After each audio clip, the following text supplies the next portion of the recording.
Vous êtes sur la radio de l'Espérance, 95.2 FM. L'immigration clandestine n'est pas de nos jours sa durée.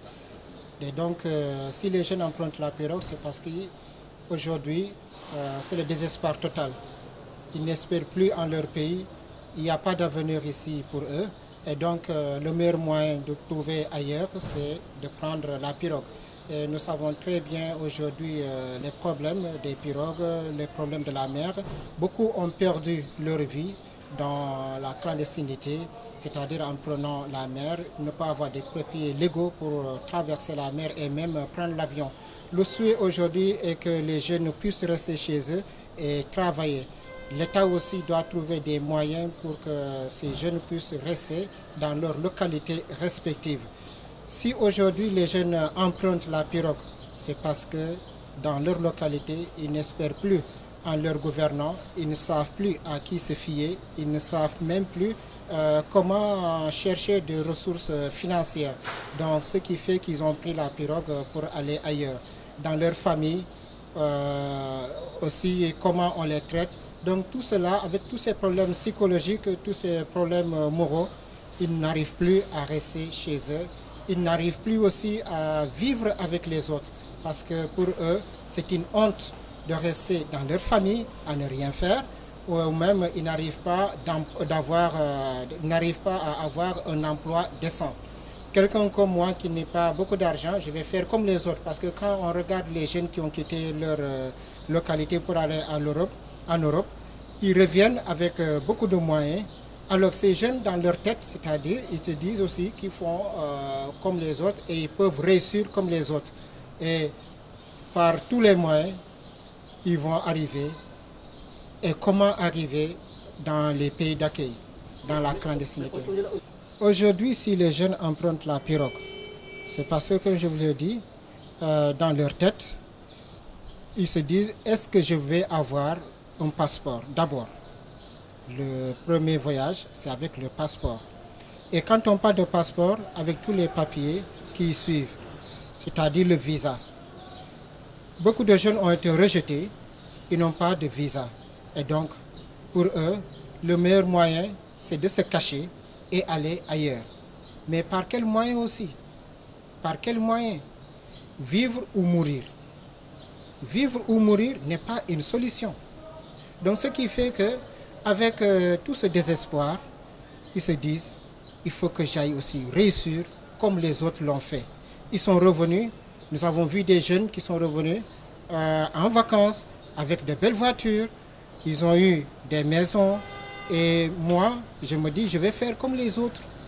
Et ce qui fait que moi aussi, j'emprunte la pirogue, mais comment emprunter cette pirogue? Je n'ai pas de papiers légaux. Avec ces papiers, je me dis que je vais aller vers l'Hexagone, à la recherche du bonheur. Et la recherche du bonheur, nous savons bien ce que cela coûte par rapport à la vie de l'individu. La pandémie a gâté pas mal de choses et a détruit même l'économie mondiale, voire même notre économie nationale. Ici au Sénégal, par exemple, beaucoup ont perdu leur emploi à cause de la pandémie du coronavirus. Ils n'arrivent même plus à survivre et à faire vivre leur famille. Donc, dans leur tête, s'ils vont ailleurs, ils vont réussir. Mais il faut se dire que aujourd'hui, il y a le phénomène mondial qui est là. Il y a l'économie qui est à genoux, partout dans le monde. Partout dans le monde. Quand vous regardez les médias, vous pouvez même voir des gens qui disent qu'ils ont perdu leur emploi, que ce soit en Afrique, en Europe ou dans n'importe quel continent. Les gens sont fatigués. Quand un jeune quitte son pays pour aller ailleurs, il a espoir qu'il va réussir. Mais tel n'est pas toujours le cas. Même avant le coronavirus, beaucoup de pays européens n'arrivent plus à avoir un emploi décent. Donc si un étranger aussi y va pour pouvoir réussir, il souffre. Nous avons aussi senti qu'à l'étranger, j'ai fait l'étranger, beaucoup de jeunes, c'est la course-poursuite, ils se cachent. Après un séjour, ils n'ont plus de papiers. Il faut aller à l'ambassade d'origine pour trouver des papiers. Mais ceux qui sont là-bas, la plupart sont dans la clandestinité, c'est-à-dire qu'ils sont sans papiers. Et quand on les voit, automatiquement, ils reviennent dans leur pays d'origine. Et c'est une honte de revenir sans rien réaliser.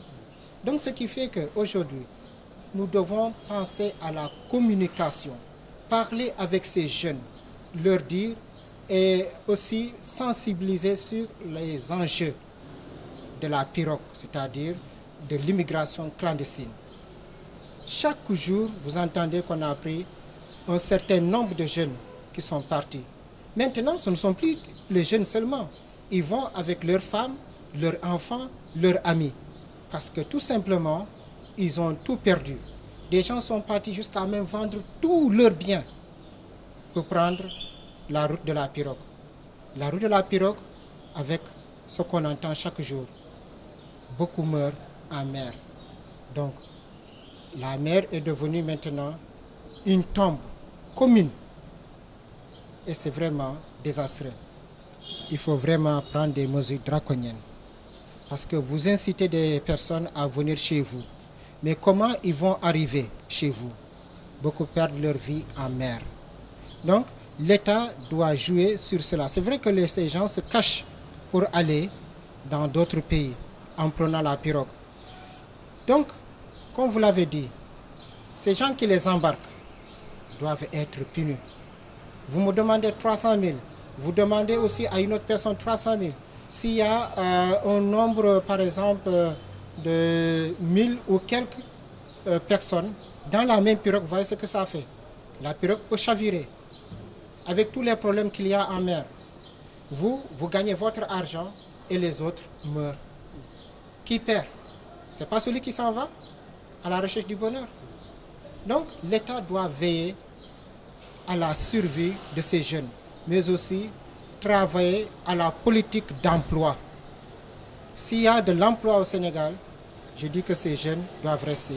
Donc la création d'emplois est très importante.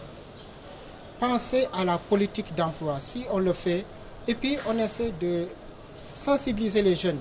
S'il y a même des panels, tant mieux pour que les jeunes comprennent que la route qu'ils sont en train d'emprunter est un danger. Et chaque jour, il y a des sensibilisations. Les médias en parlent, tout le monde en parle, les parents aussi. Je vais leur demander de garder leurs enfants chez eux, c'est-à-dire dans leur localité, quels que soient les problèmes. Sociologiquement, c'est vrai, on cherche le bonheur. Mais à quel prix? À quel prix? On cherche la richesse. À quel prix? Tu préfères vendre ton bien, demander à ton enfant d'aller à l'étranger pour réussir comme les autres l'ont fait et comme les autres l'ont réussi.